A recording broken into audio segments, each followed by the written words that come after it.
राम राम शेतकरी मित्रांनो, आत्ताची महत्त्वाची बातमी आपण पाहणार आहोत नगर जिल्ह्यामधून.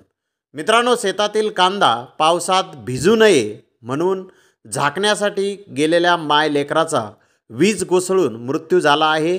ही दुर्दैवी घटना श्रीगोंदा तालुक्यातील येवती येथे संध्याकाळी 6 वाजण्याच्या सुमारास घडली.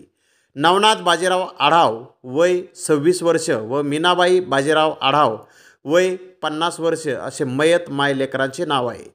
याबाबत मिळालेली माहितीनुसार सोमवारी दिनांक 22 रोजी संध्याकाळी 6 वाजण्याच्या सुमारास अचानक सोसाट्याचा वारा सुटून जोरदार वादळ सुरू झाल्याने शेतात काढून ठेवलेला कांदा पावसात भिजू नये म्हणून येवती येथील युवा शेतकरी नवनाथ बाजीराव आढाव आणि त्यांची आई मीनाबाई बाजीराव आढाव हे कांदा झाकण्यासाठी गेले असता विजाचा कडकडाट सुरू होऊन पावसालाही सुरुवात झाल्याने दोघेजण जवळच असलेल्या लिंबाच्या झाडाच्या आडोशाला थांबले होते. याचवेळी त्यांच्यावर वीज कोसळली. यात माय लेकराचा दुर्दैवी मृत्यू झाला.